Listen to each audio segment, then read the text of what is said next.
লক্ষ্মীপুরের রামগঞ্জে মাদক বিক্রিতে বাধা দেওয়া ইউনিয়ন যুবদলের সভাপতি মাসুদ মেম্বারকে কুপিয়ে গুরুতর জখম করার অভিযোগ উঠেছে রিফন রাব্বানী ও নাজিমের বিরুদ্ধে। ঘটনাটি ঘটেছে শনিবার দুপুর 12টায় উপজেলার কাঞ্চনপুর ইউনিয়নের শাওমিরান মার্কেটের সামনে। সৃষ্ট ঘটনা রামগঞ্জ থানার অফিসার ইনচার্জ মোহাম্মদ আবুল বাশার আহত যুবদল নেতা মাসুদ মেম্বারের খোঁজ খবর নিতে ছুটে যান রামগঞ্জ উপজেলা স্বাস্থ্য কমপ্লেক্সে। রামগঞ্জ উপজেলা ও পৌর যুবদলের পক্ষ থেকে এই হামলার বিরুদ্ধে তীব্র নিন্দা ও প্রতিবাদ জানান রামগঞ্জ উপজেলা যুবদলের সাবেক সাধারণ সম্পাদক কবির হোসেন কানন পাটোয়ারি ও পৌর যুবদলের সাবেক সাধারণ সম্পাদক আব্দুস সাত্তার মজুমদার। আজকে আমাদের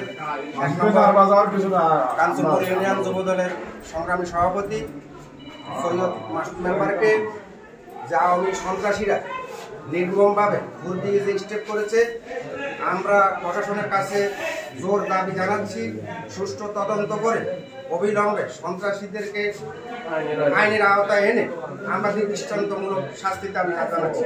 পাশাপাশি মাসুদ মেম্বারের সুস্থতা কামনা করছি মহান রাব্বুল আলামিনের কাছে। ধন্যবাদ। আহত মাসুদ মেম্বার কাঞ্চনপুর ইউনিয়ন যুবদলের সভাপতি ও পশ্চিম বিঘা সৈয়দ বাড়ির সৈয়দ আব্দুল করিমের ছেলে। অভিযুক্ত রিফন পশ্চিম বিঘা ফকির বাড়ির নুরুল ইসলাম রাব্বানী লায়লার বাড়ির বাবুল ও নাজিম খরাতির বাড়ির কালু মিয়ার ছেলে। এভাবে গাঁজার ব্যবসা করে এরা বাবার ব্যবসা করে, এলাকার সন্ত্রাসী চাঁদাবাজি সবকিছু করে। এটার প্রতিবাদ করতে গেলে তার উপরে অত্যাচার শুরু করে।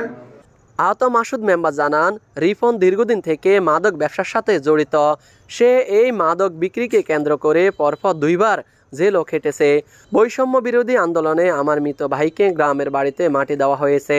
তাকে উদ্দেশ্য করে ছাত্র জনতা ও প্রশাসনের লোকজন আমাদের এলাকায় ঢুকে কেন আমার ভাইকে এখানে কবর দিয়েছে এই নিয়ে বারবার আমাদের হুমকি ধামকি দেয় সে। অতঃপর আজ আমাকে একা পেয়ে এলোপাতাড়ি মারধর করে আমার কপালে গলায় ও শরীরে গুরুতর আঘাত করে। আমার শরীরে প্রায় 19টি সেলাই লেগেছে। আমি আইনের সহযোগিতা চাচ্ছি। যথেষ্ট গালাগালি করতেছে। আমার ভাই কি শহীদ হয়েছে, কি জন্য শহীদ হয়েছে, তারপর আমার ভাই আমার শহীদ ভাইকে নিয়ে এসে যথেষ্ট গালাগালি করতেছে। 10-15টা পোলাপাইন আছে মাদক বিক্রি করে, মাদক খায়। এরা সবসময় একটা প্রভাব বিস্তার করতেছে। আসলে আমরা এখনো আমাদের সংগঠনের অর্ডার যে আমরা এখনো কারোর সাথে কোনো ইয়ে না করি। আমরা যথেষ্ট চেষ্টা করতেছি মাদক নিয়ন্ত্রণ করার জন্য।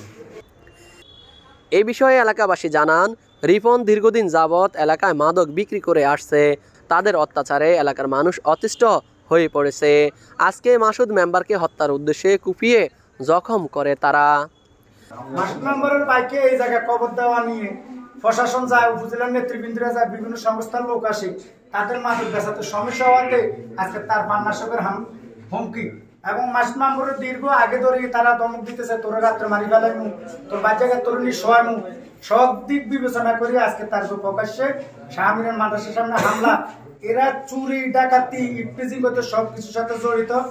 কাঞ্চনপুর ইউনিয়নের সাবেক খালেক চেয়ারম্যান জানান, মাদক বিক্রিতে নিষেধ করার কারণে ক্ষিপ্ত হয়ে রিপন তার সাঙ্গ পাঙ্গ নিয়ে হত্যার উদ্দেশ্যে মাসুদ মেম্বারের উপর এই হামলা করেন। এমনিভাবে আরো অত্যাচারীরা করছে। বিগত সময় তাদেরকে যত কন্ট্রোল করতে চাই আমরা তাকে কন্ট্রোল করতে পারতেছি না। তারা তাদের বড় গ্যাং আছে, ওই গ্যাংয়ের নেতৃত্বে তারা চলে। যতবারে আমরা নেতৃত্ব দিতে যাই তাদেরকে বাধা দেয়, তারা ক্ষিপ্ত হয়ে আমাদের উপর আক্রমণ শুরু করে। রামগঞ্জ থানার অফিসার ইনচার্জ মোহাম্মদ আবুল বাশার জানান, আহত মাসুদ মেম্বার রামগঞ্জ উপজেলা স্বাস্থ্য কমপ্লেক্সে চিকিৎসাধীন অবস্থা রয়েছে। অভিযুক্ত আসামিদের গ্রেপ্তারের চেষ্টা অব্যাহত রয়েছে। Mohammad Raju Hossain, RSN TV, Ramganj, Lakshmipur.